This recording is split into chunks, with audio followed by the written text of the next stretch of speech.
Asik.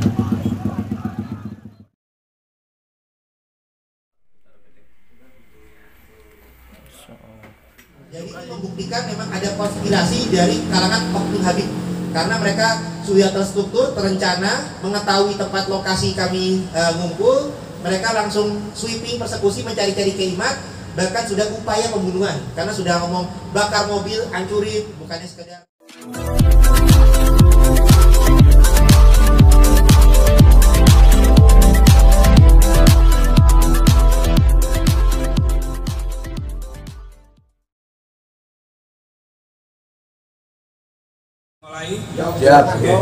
Bismillahirrahmanirrahim. Assalamualaikum warahmatullahi wabarakatuh. Waalaikumsalam warahmatullahi wabarakatuh.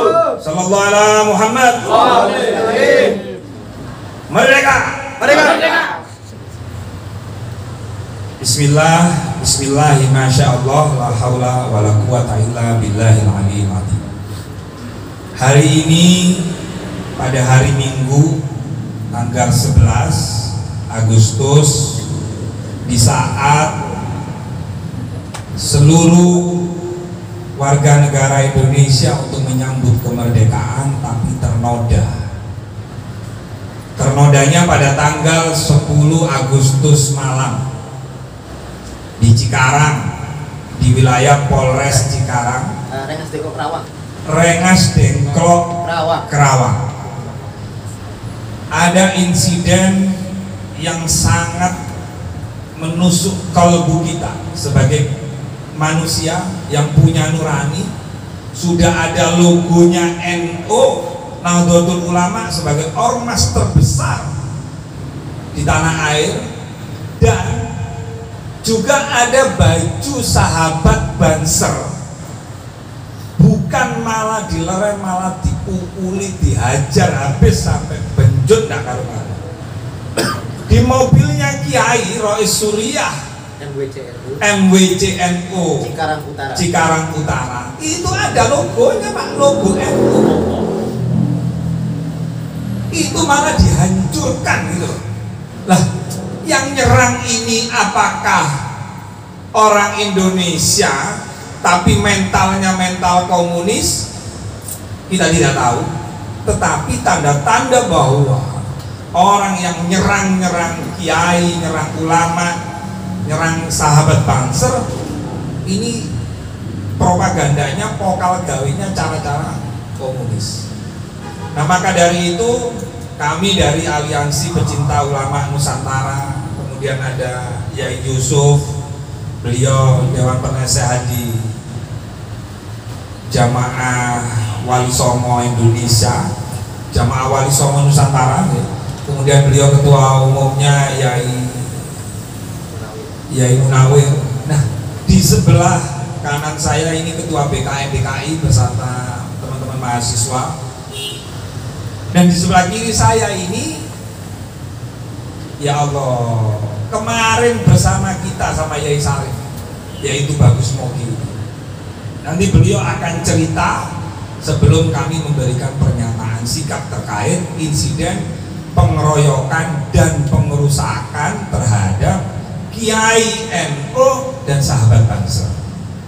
Nah, ini namanya Bagus Mogi. Jadi kalau di rekaman video itu, setelah mereka nyari Yai Imaduddin, siapa Yai Imaduddin nanti diterangkan sama sahabatnya, yaitu Bagus Mogi. Yai Imaduddin nggak ketemu nih, gerombolan apa ini, serigala monster ini, itu Mogi.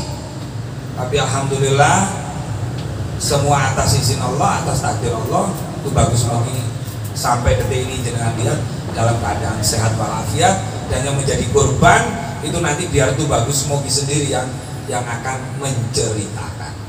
Jadi dipahami ya kawan-kawan ya. Nah, jadi ini adalah tugas kita, karena kalau kita naik mobil apalagi sama istri ya, sama istri.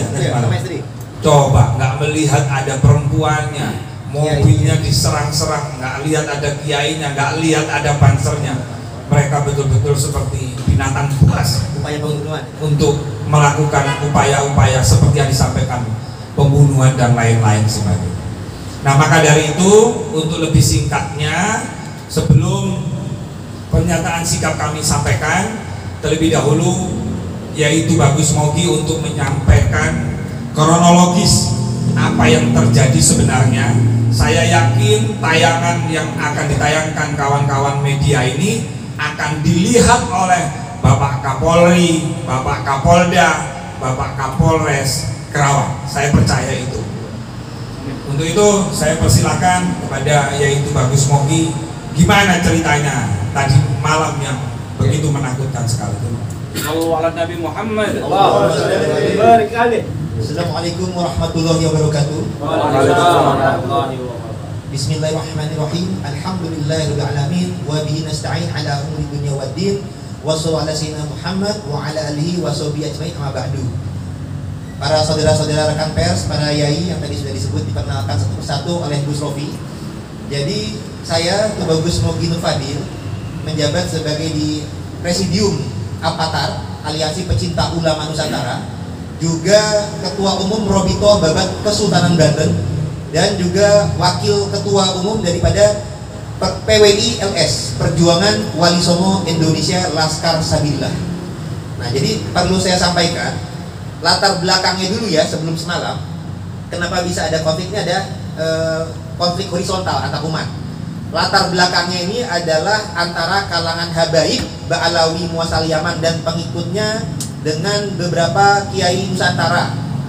Nah, ini perlu diperjelas juga kiai Nusantaranya, terutama yang terkait dengan keluarga besar Wali Songo juga, meskipun tidak secara langsung. Jadi intinya kita sebelum apa-apa ini sering melihat ada para oknum-oknum Habib Ba'alawi yang mengaku-ngaku sebagai cucu Nabi itu berbuat kesombongan, radikalisme, perendahan, bahkan penjajahan tanda kutip finansial, spiritual di kalangan masyarakat. Contoh, ada oknum yang pernah menghina Gus Dur, buta mata buta hati. Ada yang menghina berguru kepada satu Habib bodoh lebih utama daripada berguru kepada 70 kiai yang alim, dan perendahan-perendahan yang lain di mana mereka merasa sebagai cucu Nabi ini ahli surga, tidak akan masuk neraka. Dan banyak kesalahan-kesalahan lain yang bahkan sudah kami laporkan ke MUI karena sudah kami temukan di antara kesalahan para oknum-oknum Habib baik secara personal maupun umum itu sudah masuk 5 kriteria sesat MUI dari 10 kriteria sesat MUI. Nah, kesesatan para habaib Ba'alawi Muasal Yaman ini kemudian diteliti oleh beberapa kiai tentang kajian nasabnya, karena dicurigai kok Nabi Muhammad ini kan mengajarkannya rahmatan lil alamin, ramah, lemah lembut, sopan, toleransi, berakhlak mulia. Tapi kok ini yang mengaku-ngaku sebagai cucu Nabi, kok di Indonesia menampilkannya suka caci maki, suka radikal, dan lain sebagainya. Maka ketika diteliti melalui kajian pustaka, ilmu nasab, ilmu sejarah, bahkan ilmu genetik, sudah bekerjasama juga dengan anggota BRIN, Badan Riset dan Inovasi Nasional. Bahkan di bulan Agustus tahun lalu sudah diseminarkan di UIN Syarif Hidayatullah, yang kemudian tanpa memaksakan ya, tapi secara kajian ilmiah itu bagi para peneliti, terutama Kiai Imaduddin Usman Al-Bantani yang menuliskan sebuah tesis bahwasanya nasab atau silsilah para Habib Ba'alawi Muasal Yaman tidak tersambung kepada Nabi Muhammad Sallallahu Alaihi Wasallam sebagaimana klaim pengakuan mereka, sehingga tentunya ini menjadi suatu hal yang bagi mereka membuat kepanasan.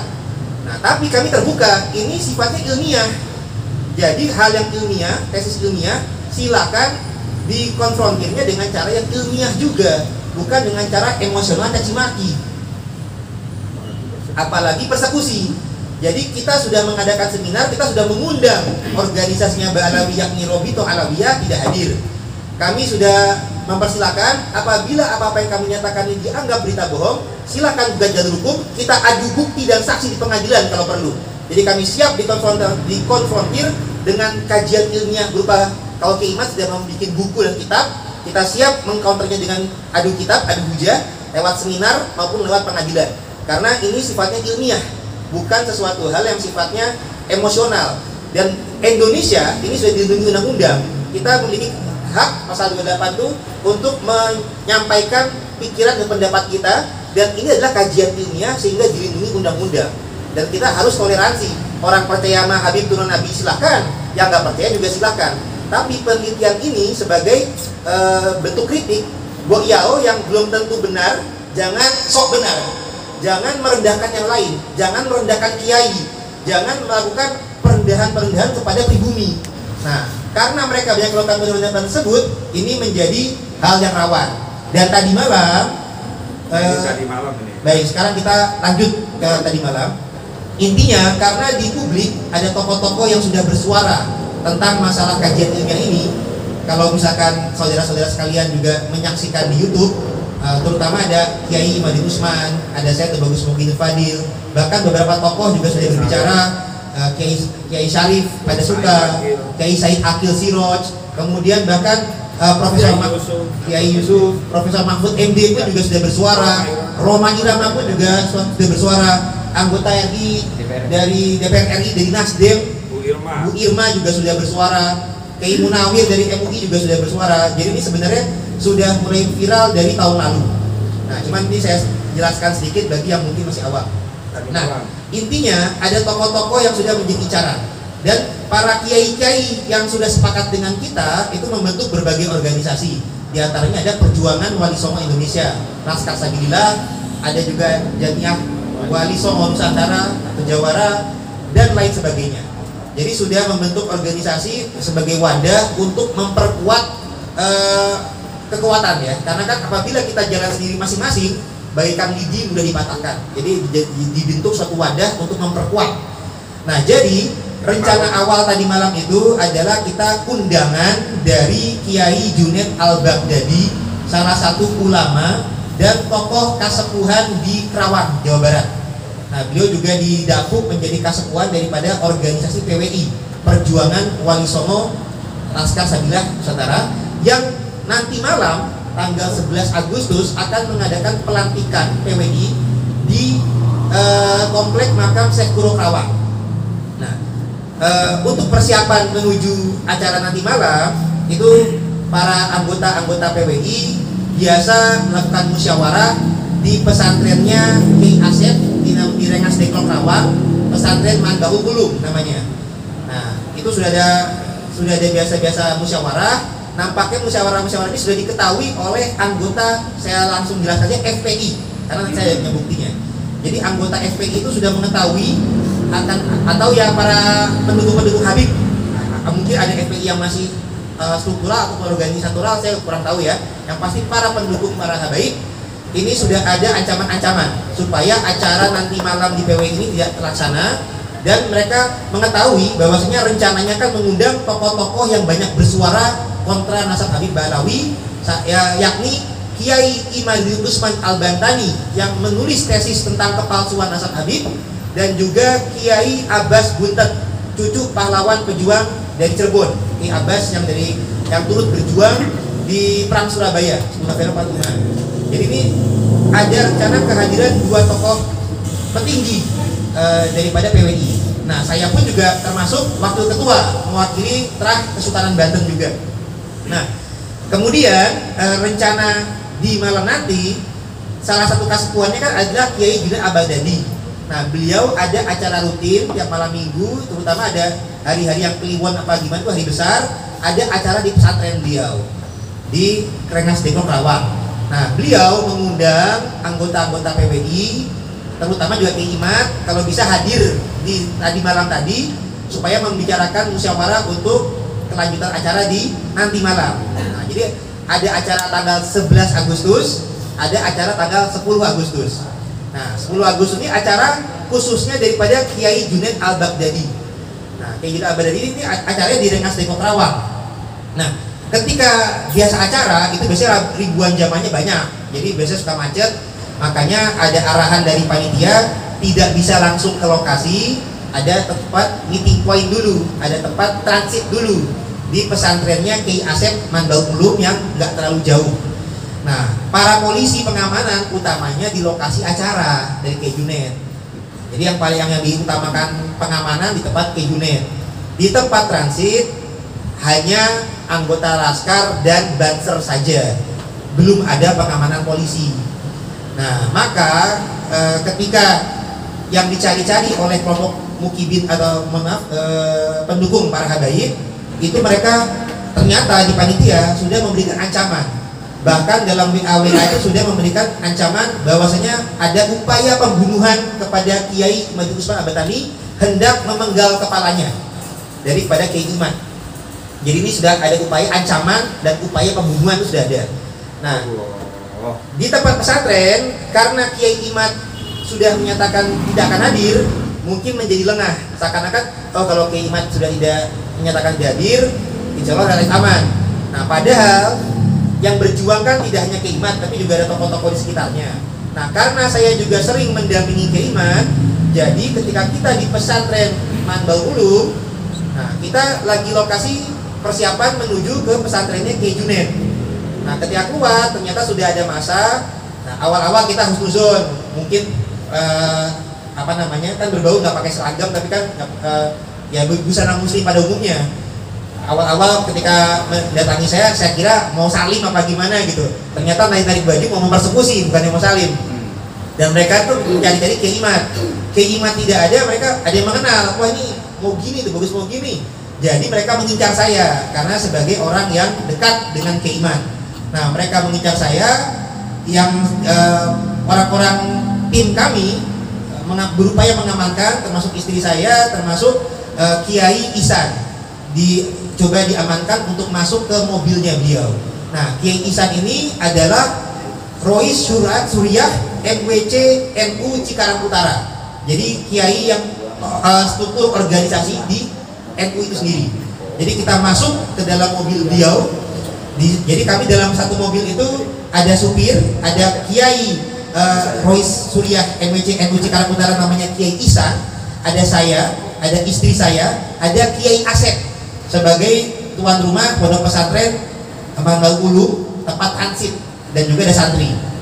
Jadi ketika kami sudah masuk dalam mobil, ada dikawal juga oleh banser, tapi karena mereka sudah mengincar saya, akhirnya mereka naik motor langsung mau mengejar.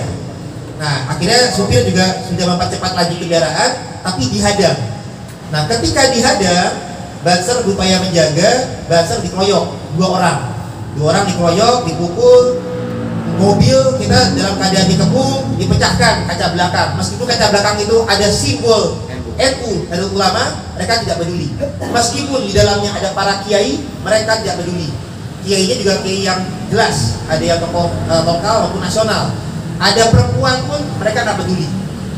Ada jelas-jelas yang mendampingi berjaket banser, orang banser resmi, yang mana NU dan bansernya adalah orang-orang yang berjasa membesarkan para habaib. Ini mereka tidak peduli, mereka malah merendahkan dan mereka malah menzalimi atau mencederai.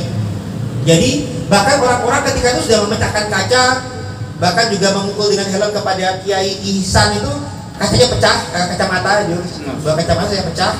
Kalau ada bukti di laporan. Ada. Terutama juga yang banser juga lemah lebam. Kalau saya alhamdulillah selamat, nggak ada masalah. Dan orang-orang itu juga sudah teriak, bakar mobilnya, hancurkan. Jadi ada betul-betul upaya pembunuhan. Nah, akhirnya kita putar balik, kita kembali ke arah pesantren, langsung tutup itu, para santri dijaga-jaga dan panggil polisi. Jadi intinya kepolisian alhamdulillah sudah segera datang mengamankan. Memang ini menjadi pelajaran juga bagi tokoh-tokoh yang mengundang para penceramah yang terkait dengan perjuangan nasab. Keamanan ini ditingkatkan tidak hanya di lokasi acara, tapi di tempat transit ini juga harus diamankan juga, steril ya. Nah, jadi utamanya kronologis seperti itu. Ini tindakan yang sungguh kami rasa biadab, karena ini Indonesia adalah negara yang mengedepankan toleransi.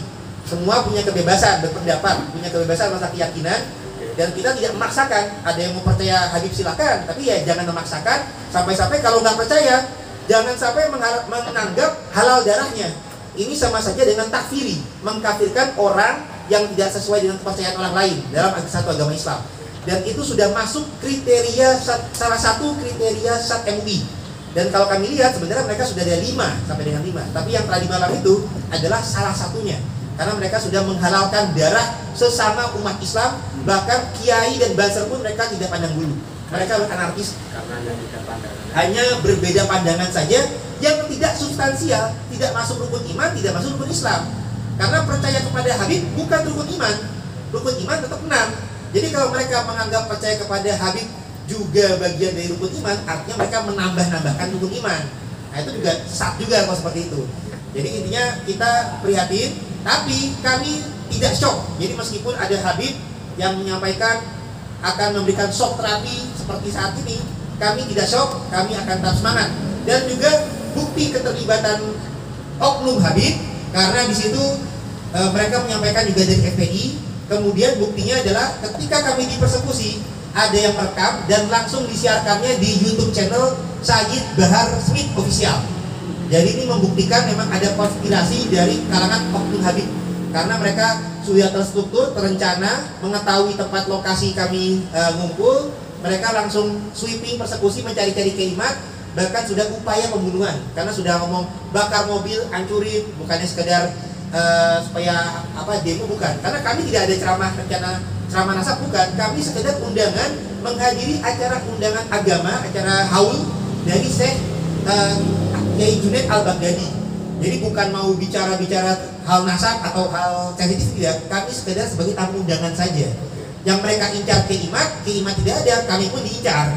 Jadi ini suatu hal yang meresahkan publik dan merendahkan para kiai dan itu. Sekian dari kami, kurang lebih yang dimaafkan. Assalamualaikum warahmatullahi wabarakatuh. Jangan lupa ya di subscribe dan nyalakan lonceng notifikasinya.